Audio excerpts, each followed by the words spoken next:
Hello and welcome to this Sanut TV news update. Today sees the start of tomorrow's Engineers Week, and I'm delighted to introduce Dr Hilary Leevers, who's Chief Executive of EngineeringUK, which is organising the week's activities, to discuss what's going on and also to talk about the wider and very pressing issue of how we attract more young people into engineering and manufacturing. Dr Leevers, a warm welcome. First of all, what's going to be happening this week? Thank you. Yes, so tomorrow's Engineers Week is a week full of activities to try and showcase modern engineering to young people and show what a difference careers in engineering can make, and that it really is open to everyone. So on Monday, we're launching the I'm an Engineer social campaign with the hashtag I'm an Engineer or hashtag TE Week, and asking people, engineers and particularly young engineers, to post short videos of themselves, which we'll be pushing out there through our channels. And you can find out how to do that on the Tomorrow's Engineers website. On Tuesday, we're launching a quiz for schools. It takes about half an hour to complete, and will again engage young people in engineering and careers in engineers with great prizes to be won. On Wednesday, the Royal Academy of Engineering is leading on This is Engineering Day, which was launched last year and is really a day when everyone again can showcase engineering in all its breadth. And they have a lineup of engineers through the day where young people can ask questions directly of them. On Thursday, we're letting a couple of young people take over our Instagram account. We did this last year and it worked brilliantly. And then on Friday, we'll be bringing it all together and just reinforcing those core messages that have come through in the week. Now, in normal years, you'd be doing all of this in on location somewhere, but this is all going to be virtual thanks to the pandemic, I take it. Yes, that's an interesting thanks to the pandemic, but yes, indeed, it will all be virtual. Actually, tomorrow's Engineers Week has often been one of our more digital activities, but we did have some activities going on in schools, and schools were able to work together more.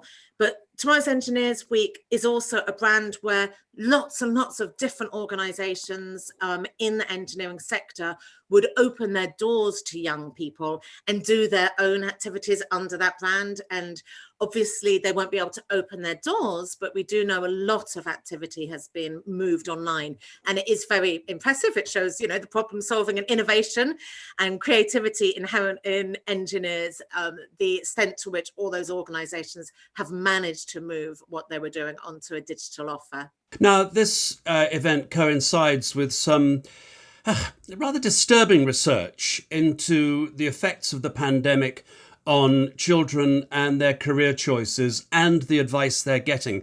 Can you just spell out some of the findings for us? Yeah, so this is some research we did after the pandemic had started, so really reflecting on the first few months.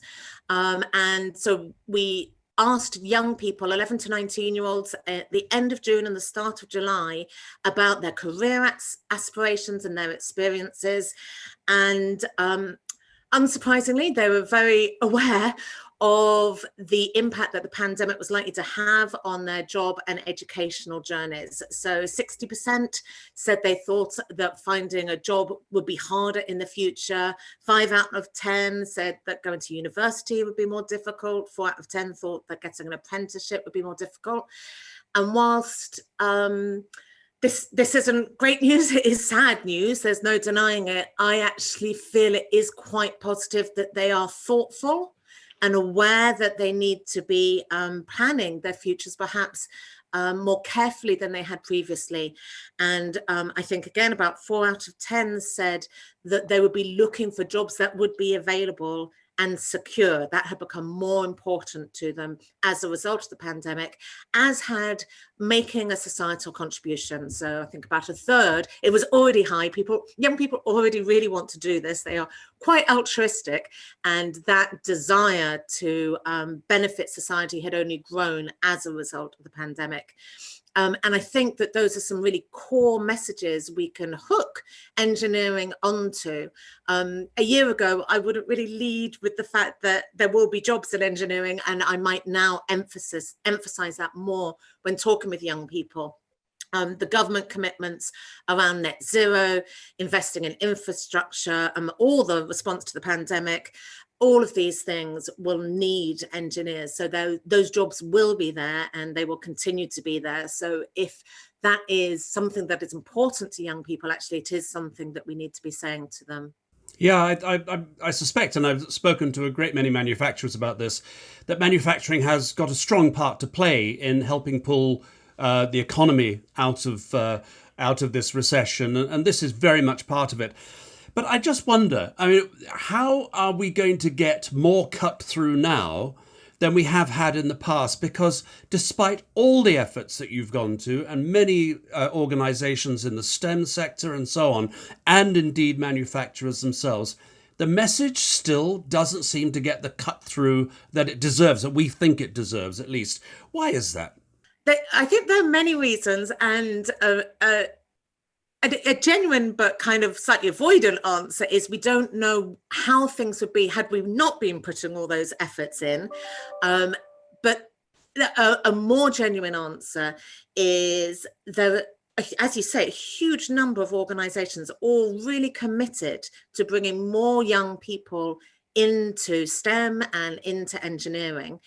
Actually, there's been a piece missing about coordinating our response and really making sure it's coherent, and that the young people who we can be most impactful with are the ones that we're actually reaching.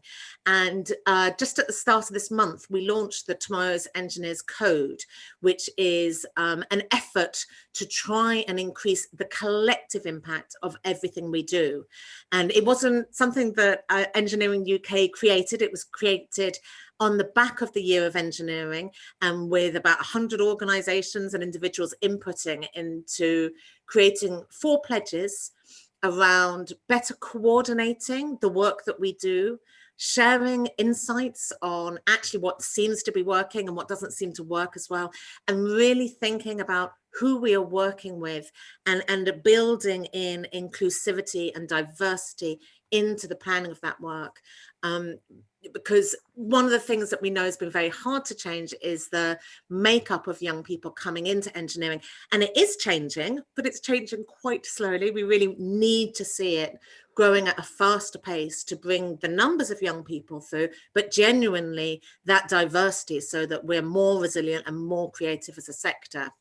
And having organizations work together and think more carefully about who they are reaching and learning more about which groups other people are working with, I think gives us a huge opportunity. So we're asking organizations who fund or are involved in the design or delivery of STEM and engineering activities to have a look at the Tomorrow's Engineers Code, have a look at the pledges, and please, if you can, sign up to it and become part of this community, really trying to build our collective impact. Yes, you mentioned access, and access to proper careers advice across all socioeconomic and ethnic and so on layers of our society, because there is a feeling, number one, that girls don't get the same level of careers advice as boys. I think the research shows that at year 11 they're not getting anything like, they're not getting as much advice as the boys are. And also, particularly at this time when there is a grave danger because of the pandemic that we're going to see quite a good many families, very sadly, fall into quite deep deprivation because people are losing jobs wholesale, or will be, particularly in the retail and leisure sector. So somehow schools have got to broaden the way they pass on advice, because so often we hear about children who don't necessarily get the GCSEs that they need to go into A-levels, and they're just being, if you like, cold-shouldered and ignored by teachers, instead of being scooped up and given advice to get into further education, for instance. So we are doing a lot of work on the careers provision within schools, and working with key collaborators like the Careers and Enterprise Company to look at how the STEM careers provision is delivered in schools. I think there is a risk that the pressure that schools and teachers are under at the moment, I think we would all have felt they were pressured a year ago. Now it is really very challenging. And if they are feeling pressured to catch up on the core learning, it's so important that this sort of careers advice doesn't fall to the wayside as the add-on if we have time. I think that's absolutely critical. And as you say, in our research, we found that only a quarter of young people in that first lockdown period had any sort of formal careers provision. But it's at a time when they are telling us they are more worried about their futures.